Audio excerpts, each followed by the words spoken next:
சூப்பரான ப்ரௌனி வீட்லேயே without oven இல்லாமல் எப்படி பண்ணலான்னு பார்க்கலாங்களா? நான் வந்து 300 கிராம் பட்டர் எடுத்துக்கிறேங்க. அதுக்கப்புறம் டார்க் சாக்லேட்டு அது வந்து 200 கிராம் எடுத்துக்கிறேன். இது ரெண்டையுமே இது நல்லா வந்து டபுள் பாயில்டு மெத்தடில் மெல்ட் பண்ணிக்கலாம்.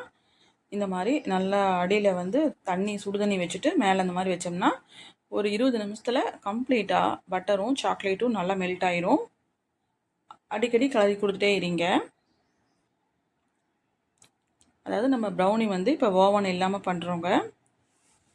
நான் வந்து 3/4 கிலோவுக்கு அளவுகளில் பண்ணுறேன். நான் இப்போது பார்த்தீங்கன்னா இப்போ நல்லா ஓரளவுக்கு வந்து எல்லாம் மெல்ட் ஆயிடுச்சு. வெள்ளை சர்க்கரை நான் 300 கிராம் எடுத்துக்கிறேன். நாட்டு சர்க்கரை போடுறதா இருந்தாலும் போட்டுக்கலாம்.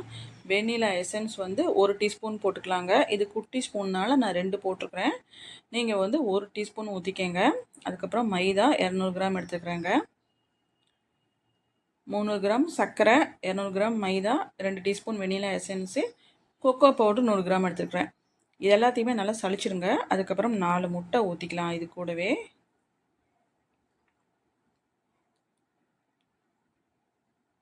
இதுக்கு வந்து பேக்கிங் பவுடர், பேக்கிங் சோடாலாம் போடணுங்கிற அவசியம் இல்லைங்க. அதெல்லாம் இல்லாமல் தான் இப்போ பண்ணுறோம். இப்போ பார்த்தீங்கன்னா நல்லா கொஞ்சம் மெல்ட் ஆயிடுச்சு. ஒரு 80% மெல்ட் ஆயிடுச்சு. இப்போ வந்து இது கூட பால் ஊற்றிக்கலாங்க. கொஞ்சம் கொஞ்சமாக நான் வந்து 1 டம்ளர் பால் எடுத்து அதை கொஞ்சம் கொஞ்சமாக ஊற்றி இந்த மாதிரி நல்லா பீட்டர் வச்சு நல்லா பீட் பண்ணிக்கலாம். கொஞ்சம் கொஞ்சமாக ஊற்றிக்கலாம். இப்போ பார்த்தீங்கன்னா நமக்கு சாக்லேட்டும் பட்டரும் நல்லா மெல்ட் ஆயிடுச்சு. இப்போ அதில் ஊற்றிட்டு இது எல்லாத்தையுமே சேர்த்து ஒட்டுக்காக நம்ம பீட் பண்ணிக்கலாம். இருக்கிற பாலையும் ஊற்றிடுங்க. ஊற்றி எல்லாத்தையும் கம்ப்ளீட்டாக பீட் பண்ணிக்கலாம்.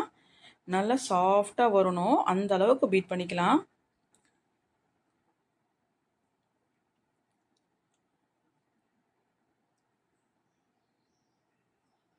பார்த்திங்கன்னா இந்த மாதிரி நல்லா பீட் பண்ணிக்கலாம்.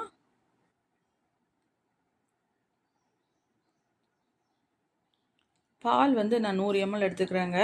அதுக்கப்புறம் அந்த வந்து பாட் எடுத்துக்கலாம். நம்ம கேக் பண்ணுற பாட்டு, அதுக்குள்ளே வந்து பட்டர் சீட் வச்சுருக்கிறேன். மேலே கம்ப்ளீட்டாகவே நம்ம பட்டர் அப்ளை பண்ணிக்கலாம். இந்த மாதிரி நல்லா அப்ளை பண்ணிக்கலாங்க. நான் வந்து பாத்திரம் வந்து பிரியாணி பாட்டு தான் எடுத்துக்கிறேன். அது ஃபஸ்ட்டு வந்து ஹை ஃப்ளேமில் வச்சு நல்லா ப்ரீஹீட் பண்ணி வச்சுருக்கிறேன் நான். இப்போ வந்து இப்போ கேக்கு வந்து அதில் கேக் மிக்ஸிங்க அதில் ஊற்றிக்கலாம்.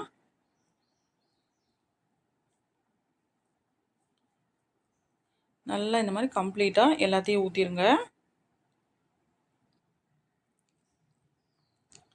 நல்லா டபுள் டேப் பண்ணிடுங்க. அப்போ தான் பபிள்ஸ்லாம் இருந்தால் இருக்காது, கேப் இல்லாமல் இருக்கும்.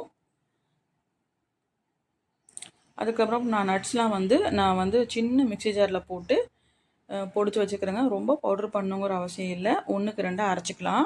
உங்கள்கிட்ட என்னென்ன நட்ஸ் இருக்கோ அதெல்லாம் போட்டுருக்குறேன். நான் பாதாம், முந்திரி, பிஸ்தா 3 போட்டிருக்குறேங்க. போட்டுட்டு இதுக்கு மேலே நல்லா ஸ்ப்ரெட் பண்ணிக்கலாம்.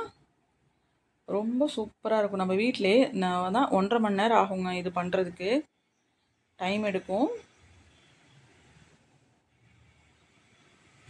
ஃபுல்லாக போட்டாச்சு. இப்போது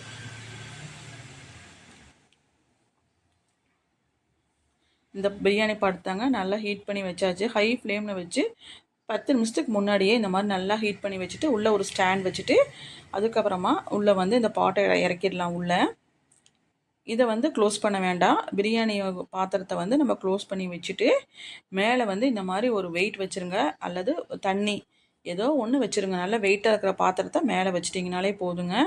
கரெக்டாக 1.5 மணி நேரம் ஆகணுங்க. லோ ஃப்ளேமில் வச்சுருங்க, இவ்வளோ ஹை ஃப்ளேமில் வைக்க வேண்டாம். இந்த மாதிரி ஒரு ஸ்டிக் எடுத்து குத்தி செக் பண்ணி பார்த்தீங்கன்னா தெரியும். பார்த்தீங்கன்னா இப்போ சூப்பராக நமக்கு ப்ரௌனி ரெடி ஆயிடுச்சு. ஆனால் நல்லா ஆற வச்சதுக்கப்புறம் அதாவது நீங்கள் வந்து இது பண்ணணும். அப்போ தான் ஷீட்லாம் ஒட்டாமல் வருங்க. நல்லா ஃபுல்லாக ஆறிடணும். பார்த்தீங்கன்னா இப்போ கட் பண்ணி பார்க்கலாம். வாவ், சூப்பரான நமக்கு ப்ரௌனி ரெடி ஆயிடுச்சு. வீட்டிலே நம்ம ஈஸியாக செஞ்சு சாப்பிட்டுக்கலாங்க. மறக்காமல் ட்ரை பண்ணி பார்த்துட்டு எப்படி இருக்குன்னு சொல்லுங்கள். தேங்க்ஸ் ஃபார் வாட்சிங்.